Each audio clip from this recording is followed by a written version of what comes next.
Fala galera, tudo bem? Sejam bem-vindos novamente ao meu canal. Aqui é o professor Bruno Garcia Redondo e hoje a gente vai falar de execução provisória. Uma aula bem objetiva, bem direta ao ponto, com tudo que importa sobre o tema. Então vamos lá, a execução provisória basicamente consiste numa execução de uma decisão antes do seu trânsito em julgado, enquanto ainda pendente recurso, sem efeito suspensivo. Vamos traduzir. É proferida uma decisão na fase de conhecimento. Essa decisão, o objetivo dela é algum dia ser executada. Quando que a decisão é exigível? Quando não há recurso com efeito suspensivo contra aquela decisão, por exemplo, da fase de conhecimento. O que acontece? Se a decisão contra ela não houve recurso, ela até transitou em julgado. E a essa execução lá na frente a gente chama de execução definitiva. Definitiva porque o título executivo já transitou em julgado. Porém, há uma execução que não é definitiva, é a provisória, tema da nossa aula de agora, que ocorre quando já existe a decisão, porém ela não transitou em julgado. Por quê? Porque foi interposto recurso contra ela. Só que para caber a execução, a provisória, é necessário que esse recurso não tenha efeito suspensivo. Nem o automático, op legis por força de lei, nem o excepcionalmente dado pelo relator ou pelo juízo, chamado op judicis, por força de decisão judicial. Então, voltando lá para a aula de recursos, qual é a grande vantagem de se obter efeito suspensivo no recurso, seja op legis ou op judicis? O efeito suspensivo de recurso retira a exigibilidade da decisão, ou seja, ela impede a execução provisória. Porém, quando é interposto um recurso contra a decisão, e esse recurso não tem efeito suspensivo nem automático, nem o excepcionalmente dado pelo juízo, o que acontece? A decisão é exigível, ou seja, cabe execução imediata em paralelo, enquanto tramita o recurso, cabe a execução, porém adjetivada de provisória. Provisória para dar o alerta de que está sendo executada uma decisão ainda não transitada em julgado, ou seja, há um recurso interposto em andamento, em processamento, significando dizer que, ainda que remoto, pouco provável, o que quer que seja, dependendo do caso, há uma chance de eventualmente aquele recurso ser provido, ou seja, a execução provisória ter que ser imediatamente extinta ou modificada de acordo com a revisão feita no recurso. A grande questão é a seguinte: a execução provisória cabe só de títulos executivos judiciais e não de execução de título extra. Por quê? Porque somente contra título judicial decisão é que há recurso. E no nosso exemplo, sem efeito suspensivo, para permitir a execução provisória. Tá? Então, só há execução provisória de decisões. A gente não executa provisoriamente títulos executivos extras porque não há recurso contra título executivo extra. Não há recurso contra contrato, contra cheque, contra nota promissória, contra escritura pública. Então, o primeiro ponto é: só título executivo judicial, decisão, pode ser executado provisoriamente, porque só cabe recurso de decisão judicial. Segundo ponto importante é que cabe a execução provisória de qualquer espécie de obrigação. Vindo a decisão recorrida por um recurso sem efeito suspensivo, é opção do credor iniciar a execução provisória. E essa decisão recorrida e executada, ela pode reconhecer uma obrigação de qualquer espécie, de fazer, não fazer, entrega de coisa certa, entrega de coisa incerta e pagar quantia. O mais comum, nos nossos exemplos e no próprio CPC, é regulamentar a execução provisória no que tange a pagar quantia. Porém, cabe a execução provisória das outras espécies de obrigação. Vamos lá, no CPC, execução provisória vem no artigo 520 a 522. Um outro alerta preliminar é importante, que é o seguinte: a execução provisória ela é completa. Não achem que o fato de ser execução provisória, ou seja, o título executivo não ter transitado em julgado, não significa que a execução pare no meio do caminho. A execução não é incompleta. A execução provisória é completa, ou seja, ela chega ao seu final mesmo antes do trânsito em julgado, mesmo antes do julgamento do recurso contra a decisão. A grande questão é a seguinte: o Código Velho de 73 trazia um modelo até a reforma de 2005 e 2006 que a execução provisória era incompleta. Exatamente porque a decisão não tinha transitado em julgado, se adiantava a execução até o momento da penhora. Então, se apresentava planilha de cálculos, apresentava defesa, se buscavam bens do devedor, debatia se o bem era penhorável ou impenhorável, penhorava o bem, porém não chegava a vender o bem, não se alcançava a fase de expropriação. Porém mudou o CPC buscando uma maior efetividade da execução e Código Velho reformas de 2005 e 2006 que mudaram a execução, transformaram a execução provisória, que até então era em incompleta, foi transformada em completa. Ou seja, a execução provisória passou a alcançar a fase de expropriação e pagamento, ou seja, a fase satisfativa. Em outras palavras, resumindo muito, na execução provisória cabe penhora, cabe venda, cabe consolidação da propriedade no patrimônio do terceiro adquirente. Ah, Bruno, mas e se o recorrente ganhar o recurso? A gente vai ver. Se resolve em perdas e danos com responsabilidade objetiva do exequente, tá? Então não achem que a execução provisória é menos agressiva ou incompleta, não. Ela chega até o final e o bem do devedor pode ser vendido. A grande questão é por que a provisória? A única observação, basicamente resumindo, sobre a execução provisória é a seguinte: já que é provisória, já que tem recurso pendente, ainda que sem efeito suspensivo, para chegar nessa fase final de expropriação, o CPC, às vezes, vai exigir prestação de garantia, por exemplo, uma prestação de uma caução, porém, às vezes, o CPC vai até dispensar a prestação de garantia pelo exequente credor para vender o bem do devedor executado. Então, olha que interessante, a execução provisória pode ser, inclusive, ser agressiva ao patrimônio do executado, porque além de vender o bem e consolidar na propriedade do terceiro adquirente, às vezes o exequente vai poder fazer essa venda, essa expropriação, mesmo sem prestar garantia em paralelo. E são basicamente essas as regras que a gente vai estudar agora, do meio para o fim da nossa aula. Falando sobre garantia e contra-garantia, eu quero mencionar alguns artigos que eu vou repetir ao longo da aula aqui. Em primeiro lugar, a regra geral, como eu disse, é exigir garantia. Então, a execução provisória chega até o final, expropriação e pagamento, venda do bem e pagamento, só que, como regra geral, exige garantia pelo credor exequente. Artigo 520, inciso 4 do CPC. Porém, vem o artigo seguinte, 521 caput, incisos 1 a 4, e traz 4 hipóteses em que se dispensa a garantia. Ou seja, que o credor exequente pode vender o bem penhorado do devedor, mesmo sem prestar garantia. 4 hipóteses. Aí vem o 521 no parágrafo único e fala assim: porém, nessas 4 hipóteses, em que o CPC permite vender o bem sem garantia, pode o juiz excepcionalmente exigir garantia. Então, olha que interessante a regra do CPC. Exige garantia como regra geral. 520, inciso 4. 521, 4 incisos. Dispensa a garantia. Torna desnecessária a garantia para a venda do bem. Parágrafo único do 521. Nessas 4 hipóteses, se o juiz, por cautela, achar que tem um risco de dano irreparável grave ao devedor executado, ele pode excepcionalmente exigir garantia pelo credor para vender o bem. Ah, Bruno, o juiz exigiu a garantia, mas o credor não prestou a garantia. O que acontece? A execução provisória vai ficar paralisada no momento da penhora. O bem fica penhorado, vinculado à execução, porém ele não vai ser vendido a terceiro. Ele continua no patrimônio e talvez na posse do devedor executado. E o 520, parágrafo 4º, como eu falei, ele é muito claro ao dizer que, feita a transferência, atingida a fase de expropriação, a propriedade, a posse, o que quer que seja, se consolida no patrimônio do terceiro. Se não se exige garantia, dispensa a garantia, vende o bem, consolida na propriedade do terceiro. Está numa hipótese em que o código exige garantia, prestou a garantia, consolidou no terceiro. Está nos incisos em que se dispensa a garantia, mesmo sem garantia, vende o bem e se consolida na propriedade do terceiro.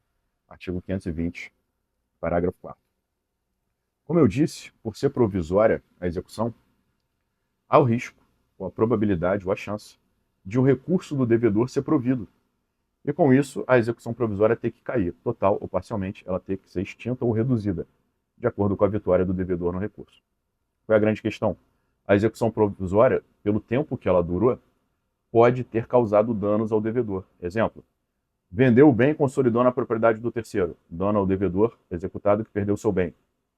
Não chegou a vender o bem, mas, por exemplo, por ser réu de uma execução, por ser um executado, o sujeito perdeu um negócio, não conseguiu participar de um contrato, perdeu uma venda, enfim, teve algum tipo de prejuízo comercial, empresarial, o que quer que seja, causou prejuízo à execução provisória, o exequente tem que indenizar o executado. E vejam que interessante, artigo 520, inciso 1. essa responsabilidade civil do exequente pelos danos que a execução provisória causar ao executado é uma responsabilidade civil objetiva, ou seja, o executado não precisa demonstrar dolo ou culpa do exequente para ser ressarcido dos prejuízos. Só precisa demonstrar nexo de causalidade de dano, ou seja, dano, perdi meu carro, perdi meu imóvel, perdi um negócio jurídico porque eu estava sendo executado, perdi qualquer coisa que seja, tive um prejuízo. Nexo de causalidade, fruto, resultado desta execução provisória. Comprovou esses dois elementos da responsabilidade civil, o exequente vai ter que indenizar, sem argumentação se estava com culpa, se estava com dolo, se foi de boa fé, se foi de má fé. Não se analisa elemento subjetivo para indenizar executado. Ou seja, é por conta e risco do exequente. O exequente não quer correr o risco de ter que indenizar o executado, o exequente não entra com execução provisória, ele espera transitar em julgado a decisão para entrar com execução definitiva. De outro modo, se ele quer correr o risco, de um lado ter um benefício, adiantar o início da execução, evitar que o devedor dilapide o patrimônio, que venda o bem para terceiro erradamente em fraude, quer receber mais rápido. Ok, mas tem um ônus. Se o devedor ganhar o recurso, você responde com responsabilidade objetiva pelos danos que a execução provisória tiver causado. Havendo modificação da decisão, o artigo 520, inciso 2 e inciso 3 vai deixar bem claro o seguinte, olha, houve anulação completa da decisão ou reforma integral. Artigo 520, inciso 2. Caiu totalmente a condenação, cai 100% a execução provisória de imediato. O título executivo perde 100% da força executiva, cancela a penhora do bem que tiver penhorado, porém, se já tiver sido vendido, já está na propriedade do terceiro. Inciso 3. Reforma parcial. O recorrente ganhou parte do recurso ou o recurso atacava sua parte da decisão. Então, reduziu a condenação, mas não acabou com a condenação. O que acontece? A execução provisória vai ser reduzida correspondentemente ao que foi reduzido na condenação. Então, há uma proporção, uma simetria, há um paralelismo entre decisão e execução. A decisão caiu toda, a execução cai toda. O valor condenatório foi reduzido, o valor em execução tem que ser igualzinho, proporcionalmente reduzido. O artigo 520, inciso 2 fala, tem que retornar as partes ao estado anterior. Então, exemplo, se tinha penhora, cancela a penhora. Porém, relembro mais uma vez, 520, parágrafo 4º. Essa restituição ao estado de coisa anterior não atinge, diz o parágrafo 4º, a transferência ao terceiro de posse, de propriedade ou de outro direito real do executado, que vai ficar mantido com o terceiro adquirente. Vai resolver em perdas e danos em indenização. Que é o que diz o inciso 2 com o parágrafo 4º, lá no finalzinho. Vamos retornar a essa questão da prestação de garantia, que é a parte principal da execução provisória, e agora vamos estudar a hipótese em que a caução, a garantia, é exigida ou é dispensada. Então, 520, inciso 4, ele traz a regra geral da exigência legal de garantia. Até a penhora não se exige garantia. Para vender o bem penhorado na execução provisória, existe como regra geral prestação de garantia para você chegar nessa fase satisfativa de expropriação. Artigo 520, inciso 4. Diz lá, o levantamento do depósito engenheiro, a prática de atos que importem transferência de posse ou venda de propriedade, exigem caução suficiente e idônea, arbitrada pelo juiz e prestada nos próprios autos. Então, regra geral é exigir garantia pelo credor, para poder vender o bem do devedor. Exceções, 521, 4 incisos. A caução, prevista no artigo anterior, pode ser dispensada, ou seja, se tornar desnecessária em 4 hipóteses. 521, inciso 1. Quando o crédito for alimentar, independentemente de sua origem. Então, é execução de alimentos, credor de alimentos, exequente, pode vender bem do devedor sem prestar garantia. É execução de alimentos, crédito exequendo com natureza alimentar, vende sem prestação de garantia. Inciso 2. Quando o credor exequente demonstrar necessidade. Não é necessariamente a necessidade dos alimentos do inciso 1. Ele demonstra que ele precisa de uma necessidade não necessariamente alimentar, precisa daquela verba logo e está em situação de necessidade, de vulnerabilidade, que não tem patrimônio para dar como caução, como garantia. Aí o juiz pondera os riscos e os benefícios e eventualmente defere a venda do bem sem prestação de garantia pelo credor exequente. Inciso 3 do 521, terceira exceção, em que você pode dispensar a garantia caução. quando contra a decisão lá recorrida, o recurso que estiver pendente de julgamento for o agravo do artigo 1042, ou seja, a cadeia recursal já está no final. Por exemplo, se era sentença, já teve apelação, se teve acórdão da apelação, já teve recurso especial foi inadmitido na origem, e dependendo da hipótese de inadmissão de RE/RESP, e eu tenho vídeo aqui, parênteses, na minha playlist aqui do YouTube sobre essa hipótese, podem caber dois agravos diferentes. Esse agravo aqui do 1042, que sobe para o Tribunal Superior, agravo em RE ou RESP, ou pode caber o agravo interno do 1021 para o Tribunal Local, dependendo do fundamento que foi negado a admissão, negado o conhecimento ou recurso especial. Segundo parênteses, se você quiser mais vídeos como esse, clica aqui em seguir o nosso canal, curtir, dar o joinha, para eu me estimular a gravar mais vídeos como esse e você receber os alertas aí de tudo que eu estou gravando. Então fica aqui o jabá ao lobby de que tem outros vídeos no canal exatamente sobre esse ponto aqui. Por isso eu não vou repetir, tá? Então vamos lá, terceira hipótese. Quando o recurso já estiver no finzinho da cadeia recursal. Ou seja, quando o recurso prestes a ser julgado, pendente de julgamento, já for o recurso do recurso, ou seja, o agravo para destrancar o RE ou RESP negado na origem pelo tribunal local. Ou seja, você está lá no penúltimo, quase no último recurso da cadeia recursal, a probabilidade de vitória é cada vez menor do devedor, por isso o CPC falou, então o credor já não precisa mais prestar garantia, porque o devedor já está no último do último recurso, então diminuiu matematicamente a probabilidade do sucesso do devedor, então já não exige a lei a garantia pelo credor. Quarta e última hipótese. Quando a decisão recorrida, não transitada em julgado, estiver aplicando súmula do STF ou do STJ ou julgado de recurso repetitivo, RE, RESP repetitivo, VRDR, assunção de competência. Então vamos lá. A decisão recorrida, que tem um recurso pendente, ela está provavelmente certa. Por que ela está provavelmente certa? Porque é uma decisão, apesar de recorrida, que está de acordo, aplicando súmula de STF. Então dificilmente ela vai ser reformada. A decisão recorrida, que se está executando, aplicou súmula de STJ. Então dificilmente será reformada. A decisão aplica um julgado vinculante em casos repetitivos, um julgado em RESP repetitivo, em RE repetitivo, incidente de assunção de competência ou incidente de resolução de demandas repetitivas. Só que lembrem que eu disse que mesmo nessas quatro hipóteses, do 521, 4 incisos, em que a lei diz que a garantia não é necessária, ela é dispensada, vem o mesmo parágrafo único do mesmo artigo, que diz o seguinte: apesar dos quatro incisos a lei dispensar a garantia, pode o juiz, se entender necessário e prudente, exigir garantia nos casos em que a lei dispensa. Quando? Quando ele achar que tem um manifesto risco de dano grave, de difícil ou incerta reparação. Então o juiz pondera riscos dos dois lados e probabilidades dos dois lados. Se achar necessário, exige garantia. Se entender desnecessário, aceita a dispensa da garantia para vender o bem do devedor.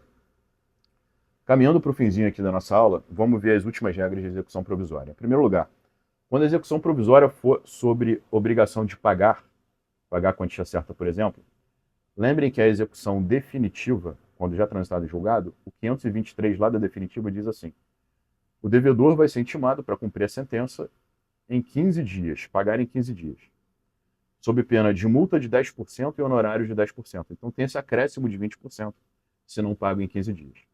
Aí podia vir a dúvida: será que esse acréscimo de 20% cabe só na execução definitiva? Ou ele cabe também na execução provisória? Resposta: artigo 520, parágrafo 2º.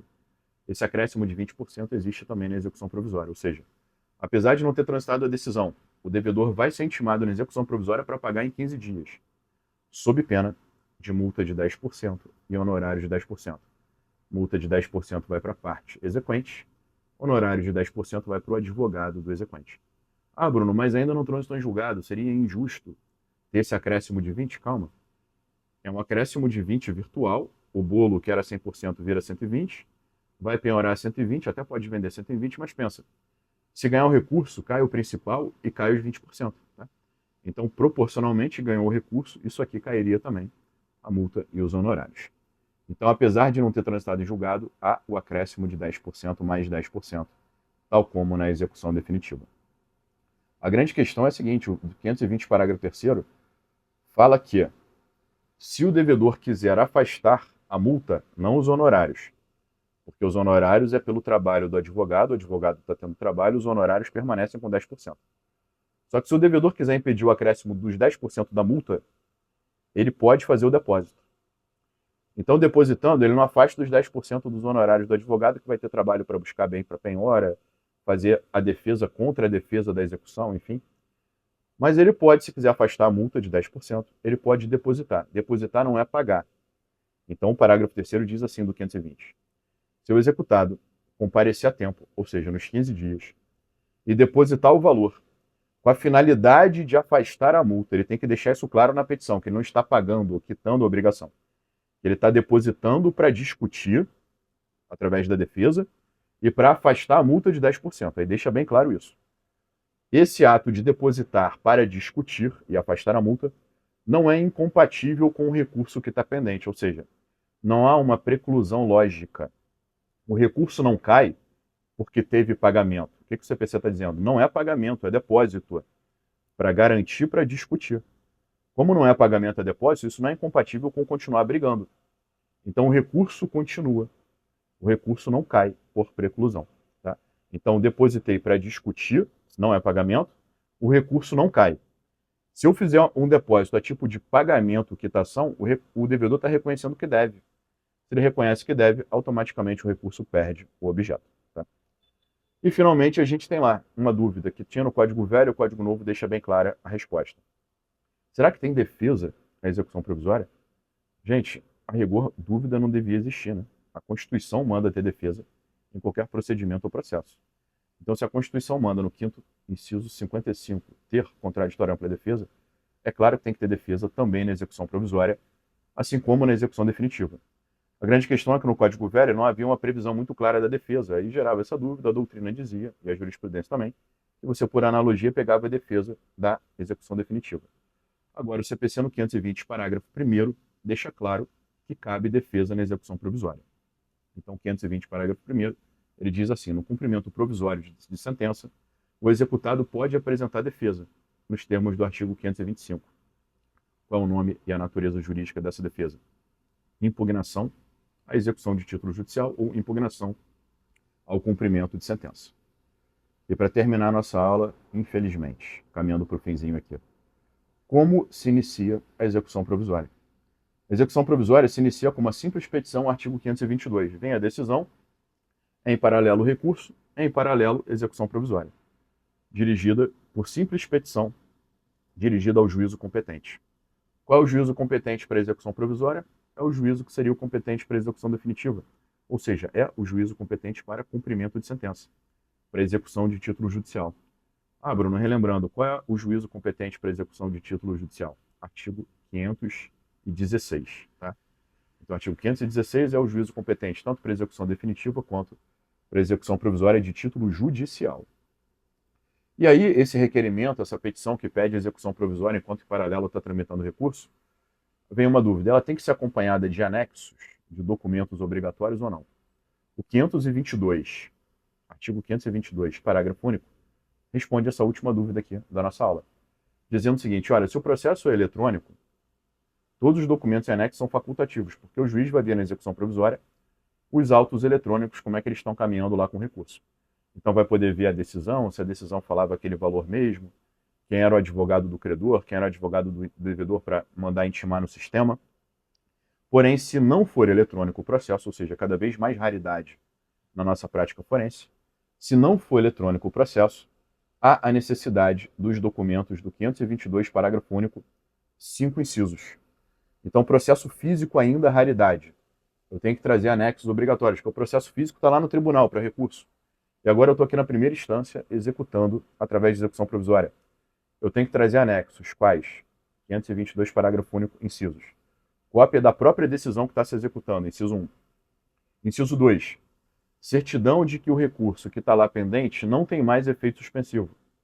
Inciso 2. Certidão de recurso sem efeito suspensivo. Inciso 3. Procurações de exequente e executado, procurações das partes. Para o juiz poder cadastrar no sistema os advogados e as publicações saírem corretamente. 4. Se for o caso, decisão de habilitação. E inciso 5. Outros documentos facultativos que o exequente considere relevantes para o cabimento da execução provisória. Galera, essa foi a aula aqui de execução provisória. Eu busquei, como sempre, ser muito direto ao ponto. Todos os pontos importantes que caem em provas, em concurso, em exame do OAB e principalmente no dia a dia da prática forense, eu tentei responder nesse vídeo. Continue me acompanhando aqui. Já já eu posto mais vídeos sobre o processo civil e também sobre outros temas, tá? Beijão em todo mundo, fica com Deus.